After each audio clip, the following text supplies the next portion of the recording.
हम उत्तर प्रदेश की 80 लोकसभा सीटों पर लगातार चर्चा कर रहे हैं और आज इसी क्रम में हम आपके सामने रख रहे हैं उत्तर प्रदेश की पश्चिम की बिजनौर सीट। उस सीट पर क्या समीकरण है, कौन जीतने वाला है, क्या अभी संसदीय सीट का क्या समीकरण है, क्या जातीय मामले हैं, क्या जातिगत हिस्सेदारी है और कौन से समीकरण वहाँ पर काम कर रहे हैं और किस प्रत्याशी ने कौन से प्रत्याशी पर किस दल ने किस प्रत्याशी पर अपना दांव लगाया है। आज हम इस सब पर बहुत विस्तार से आज आपके सामने अपनी आंकड़ों को रखेंगे। हम लगातार आपके सामने उत्तर प्रदेश की 80 की 80 लोकसभा सीटों का हाल क्रमवार रख रहे हैं। इस क्रम में हम आपके पास कई सीटों का हाल रख चुके हैं और उत्तर प्रदेश के पहले चरण यानी कि जो 19 अप्रैल को चुनाव होना है उस पर जो सीटें हैं उसका हम अभी आंकड़ा रख रहे हैं और आज उसी क्रम में हमारे पास है बिजनौर सीट। बिजनौर सीट दरअसल वो है जो इस बार त्रिकोणीय मुकाबले में फंस गई है। हालांकि पिछली बार इस सीट पर जो आंकड़े थे, अब इस बार आंकड़े कमोवेश वही हैं, लेकिन इस बार जो जातिगत समीकरण के मुकाबले में जो सीटें उतारी गई हैं, यहाँ मायावती और अखिलेश ने अपने तुरुप का पत्ता लगाया है, यानी कि जातीय समीकरण को साधा है। मायावती ने जहाँ जाट कार्ड खेला है, वहीं समाजवादी पार्टी ने अपना दांव खेला हुआ है, यानी कि बैकवर्ड सीट पर दांव लगाया है। दलित कार्ड खेला है, हालांकि दलित समीकरण मायावती के साथ खड़ा है तो मायावती जाट के साथ चली गई हैं और अखिलेश यादव दलित के साथ चले गए हैं, क्योंकि इस सीट पर जो निर्णायक भूमिका में वो दलित है, जाट है और मुस्लिम है। ये सीट इस बार भारतीय जनता पार्टी और रालोद का जो गठबंधन हुआ उसमें ये रालोद के खाते में गई है। रालोद के खाते में जब ये सीट गई तो रालोद ने अपने जो विधायक हैं उनके बेटे और विधायक और पूर्व सांसद संजय सिंह चौहान हैं, उनके बेटे चंदन चौहान को यहाँ से लोकसभा में रालोद ने अपना उम्मीदवार बनाया है और इस सीट पर इसी के चलते ये सीट बेहद रोमांचक दौर में पहुँच गई है और अखिलेश और मायावती जहाँ जाट और दलित के बीच में खेल रही हैं, मायावती और रालोद ने भाजपा के साथ मिल करके यहाँ पर चंदन चौहान को उतारा है जो किसान नेता हैं और उनके पिता यहाँ पर पहले ही विधायक रह चुके हैं, यहाँ के मीरापुर के विधायक हैं और वर्तमान विधायक हैं और पूर्व में वो सांसद भी रह चुके हैं संजय सिंह चौहान। और आपको बता दूं संजय चौहान के दादा पहले भी यूपी डिप्टी सीएम रह चुके हैं। चंदन चौहान गुर्जर बिरादरी से आते हैं। हाल ही में उन्हें राष्ट्रीय लोकदल और जयंत चौधरी का जो पैठ हुई उसमें राष्ट्रीय लोकदल की युवा इकाई का रालोद का अध्यक्ष बनाया गया है। मायावती ने जिस प्रत्याशी पर दांव लगाया है वो दरअसल जाट बिरादरी से आते हैं और चौधरी विजय सिंह उनका नाम है। चौधरी विजय सिंह मेरठ के जलालपुर गांव के रहने वाले हैं और उन्होंने, आपको याद होगा कुछ ही दिन पहले उन्होंने रालोद से इस्तीफा दिया था, तभी से उनके समाजवादी पार्टी या बसपा में जाने की चर्चाएं चल रही थी, लेकिन अब फिलहाल वो बसपा में चले गए हैं। विजेंद्र को बसपा ने अपना अधिकृत प्रत्याशी घोषित कर दिया गया है। यहाँ पर उनके द्वारा एक लोकदल का कार्यालय भी खोला गया था और लेकिन कुछ दिन बाद विजय सिंह की आस्था बदल गई और उन्होंने लोकदल को छोड़ते हुए बसपा का दामन थाम लिया। चौधरी विजय सिंह मेरठ के जलालपुर लावड़ के रहने वाले हैं। बसपा से घोषित प्रत्याशी विजेंद्र चौधरी खुद भी जाट समाज से आते हैं और मेरठ के एक बड़े उद्योगपति से के परिवार से सीधे जुड़े हैं। वो खुद भी एक बड़े उद्योगपति हैं। वो दरअसल 1989 में जब इस सीट से सांसद रह चुकी हैं, मगर अब मायावती ने बिजनौर लोकसभा सीट पर, मायावती खुद इस सीट से 1989 में सांसद रहीं, लेकिन उन्होंने इस सीट से जाट को उतार करके पूरे समीकरण, भारतीय जनता पार्टी का जो समीकरण था उसको बिगाड़ने का काम किया है। और मायावती ने जब उतारा तो जाट उम्मीदवार जो रालोद के हैं उन्होंने गुर्जर समाज का चंदन चौहान को उतार दिया। इसी तरह से समाजवादी पार्टी की बात करें तो समाजवादी पार्टी ने यहाँ से दलित कार्ड खेला। उसने बिजनौर से सपा ने यशवीर सिंह धोबी को लोकसभा चुनाव के लिए अपना प्रत्याशी घोषित किया है। सामान्य सीट पर भी दलित प्रत्याशी यशवीर सिंह धोबी को मैदान पर उतारकर सपा का फैसला दरअसल राजनीतिक गलियारों में चर्चा का विषय बना हुआ है। यशवीर सिंह धोबी जो हैं वो आपको बता दें कि अपने सांसद काल के दौरान उस समय चर्चा में आए थे जब उन्होंने संसद में बहस के दौरान सोनिया गांधी के हाथ से प्रमोशन में आरक्षण का विधेयक लेकर फाड़ दिया था। 2014 के लोकसभा के चुनाव में मोदी लहर में भी चलते वो अपनी सीट नहीं बचा पाए। 2019 के लोकसभा चुनाव में सपा बसपा का गठबंधन हो जाने के कारण ये सीट नगीना बसपा के खाते में चली गई थी। तब यशवीर सिंह बसपा का साथ छोड़कर भाजपा में चले गए थे, लेकिन अब वो फिर से सपा में आ गए हैं। अभी जो नया साथ है वो कितना समीकरण बदलेगा, 2024 के चुनाव के लिए साथी बदलकर बिजनौर का चुनावी मैदान मारने के चक्कर में सपा सत्ता पक्ष और विपक्ष दोनों जुटे हुए हैं।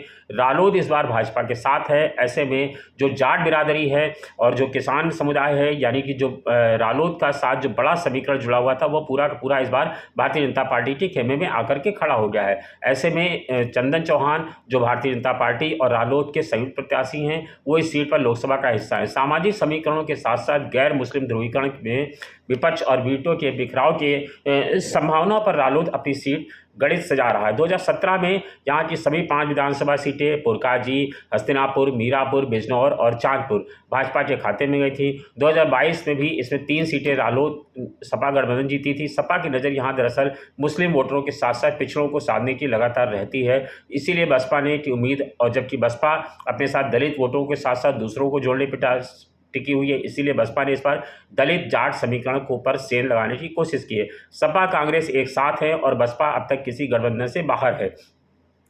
बसपा ने से मलूक नागर सांसद हैं, लेकिन अभी उनकी घोषणा नहीं हुई है। सपा का भी एक चेहरा तय करना, ऐसे में अब ये जो समीकरण है बिल्कुल साफ हो गया है कि किसको क्या मिलेगा। लेकिन आपको बता दें, बिजनौर एक ऐसी सीट है जिसने आज तक किसी को निराश नहीं किया है। हर एक को उसने कभी न कभी मौका दिया है, चाहे वो मुस्लिम हो, चाहे वो दलित हो, और यहाँ तक कि आपको बता दें निर्दलीय प्रत्याशियों का भी बिजनौर सीट ने मौका दिया है। हालांकि जिस राजा भरत के नाम पर भारत का संदर्भ जुड़ता है, उनके पिता दुष्यंत और माता शकुंतला की मुलाकात बिजनौर में हुई थी, इसलिए ये सीट पौराणिक भी है और ये सीट ऐतिहासिक भी है। सत्ता का हिस्सा होते भी संत सजीवन देने और जीने और वैद्य की दवा जैसी खरी सलाह देने वाले विदुर का भी यहीं से नाता था। तो अकबर के नौरत अब्दुल फजल और फैजी दोनों यहीं पले बड़े। विरासत में विविधता के इस गुण की समेटे सियासत की ये सीट यहाँ पर सभी को आत्मसात करती है। यह वही वजह है कि निर्दल चेहरा रहा हो, चाहे कोई दल हो, बिजनौर ने सांसद बनाकर सबको दिल्ली भेजने का काम किया है। बिजनौर में पहले 2 चुनाव में कांग्रेस के हक में गए। 1962 में निर्दलीय उम्मीदवार उतरे। आर्य समाज के प्रचारक वीर शास्त्री पर भी यहाँ की जनता ने अपना मन बनाया और परिसीमन के बाद 67 में ये लोकसभा सीट अनुसूचित जाति के लिए आरक्षित हो गई।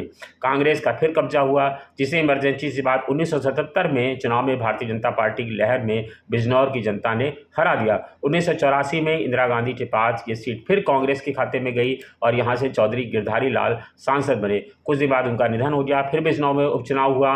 पक्ष व दोनों की प्रतिष्ठा में कांग्रेस ने सीट बरकरार रखकर लहर बने रखने का संदेश देना चाहती थी, लेकिन विपक्ष इसे जीत कर दिखाना चाहता था। 84 की जीत केवल सहानुभूति के भरोसे ही थी।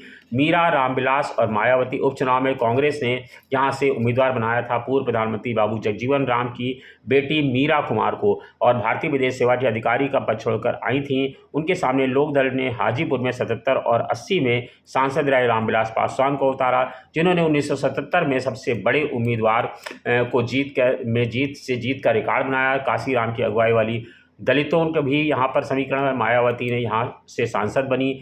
नज़दीकी मुकाबले में मीरा कुमार 5300 वोटों से ही रामविलास चुनाव जीत पाई। मायावती ने 61,504 वोट हासिल कर दिखा दिया कि भविष्य की सियासत का एक दमदार चेहरा वो हो सकती हैं। यही तीनों चेहरे आखिर में राष्ट्रीय सियासत में के सितारे में फलक बनकर उभरे।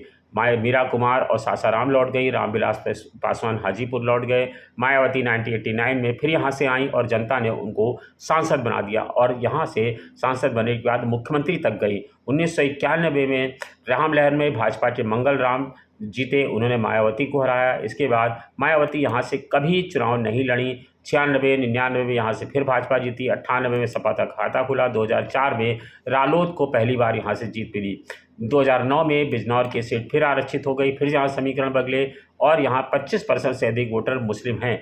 3 लाख दलित बिरादरी के वोट हैं। इस लोकसभा के तहत आने वाली 5 विधानसभा सीटों में 2 आरक्षित हैं, 1 लाख गुर्जर है। तो जाटों राजपूतों की संख्या भी अच्छी खासी प्रभावी है। संख्या के लिहाज से इस सीट में मुस्लिम वोटर किंग मेकर है, लेकिन 1957 के बाद से आज तक किसी मुस्लिम चेहरे को नुमाइंदगी का मौका नहीं मिला है। 4 दशक तक आरक्षित रहने वाली इस सीट पर किसी एक नाते दावेदारी नहीं थी। 2009 में मौका छीन लिया गया। भाजपा रालोद गठबंधन में संजय सिंह चौहान चुनाव लड़े। बसपा ने शाहिद सिद्दीकी को उम्मीदवार बनाया। कांग्रेस के सैदुज्जमा मैदान में उतरे। लड़ाई भाजपा बसपा से हुई। 28,000 वोट से रालोद को ये सीट जीत गई। 2014 के चुनाव में मुजफ्फरनगर दंगे के बाद ध्रुवीकरण हुआ। भाजपा ने 2 लाख अधिक वोटों से चुनाव जीता। 2019 में सपा बसपा रालोद साथ आए। मुस्लिम समीकरण, दलित समीकरण, बसपा के गुर्जर गुर्जर प्रत्याशी मलूक नगर के पक्ष में गया और भाजपा लगभग 70,000 वोटों से चुनाव हार गई। कांग्रेस के नसीमुद्दीन सिद्दीकी की तो जमानत भी नहीं बची थी। यानी कि 2014 में भाजपा यहाँ जीती, लेकिन 2019 में भाजपा यहाँ से हार गई। सपा बसपा और कांग्रेस का संयुक्त प्रत्याशी यहाँ पर जीता। अब देखना यह है कि इस बार भाजपा रालोद के साथ खड़ी है, सपा दलित कार्ड खेल रही है, भाजपा बसपा जाट कार्ड खेल रही है। तो ऐसे में कौन किसके साथ खड़ा होगा? 2000 यहाँ की पॉपुलेशन की बात करें तो यहाँ 17 लाख आबादी है, पुरुष 9 लाख है, महिला 8 लाख है। अब देखना यह है कि ये जो सीटें हैं ये यहाँ पर क्या स्थायी समीकरण है कि जिसके चलते जीत सकती हैं। 5 लोकसभा सीटें मैंने आपको बताया, लोकसभा में 17 लाख मतदाता हैं, पुरुष वोटर 8,77,000 हैं, तो महिला वोटरों की संख्या 7,93,000 से ज़्यादा है। जातिगत समीकरणों की बात करें तो यहाँ करीब 5.5 लाख के आसपास मुस्लिम वोटर है, 4 से 4.5 लाख के बीच दलित हैं, 1.5 से 2.25 लाख के बीच जाट है, इस 75,000 से 1 लाख के बीच में गुर्जर है, 50 से 60,000 ब्राह्मण है। वहीं इसके अलावा चौहान, त्यागी, बनिया, कई अन्य जातियों का भी वोट इसमें शामिल है। इस सीट पर मुस्लिम और दलित वोटर हमेशा निर्णायक रहा है। अब इस बार देखिए कि क्या होता है। 2019 में यहाँ से बसपा जीती और यहाँ से 2014 में भाजपा जीती, 2009 में यहाँ से रालोद जीती। तो ये 2009 से आप देखिए हर बार यहाँ से प्रत्याशी बदला गया है। अब देखना ये है कि इस बार यहाँ पर कौन प्रत्याशी यहाँ पर चुनाव जीतता हुआ दिखाई पड़ रहा है। हालांकि परिणाम 4 जून को आएंगे तभी पता चल पाएगा, लेकिन बिजनौर की तस्वीर जो है वो आपके सामने हमने यहाँ पर रखी है। पौराणिक और सियासत समेटे बिजनौर सीट का क्या हाल है ये फ़िलहाल ज़मीन पर जाकर के ही समझा जा सकता है। हमारे पत्रकार साथी ने जो हमको रिपोर्टर भेजी, जो हमको अपनी रिपोर्ट भेजी, उसके मुताबिक फ़िलहाल समीकरण यही गाथा कहते हैं। धन्यवाद, शुक्रिया।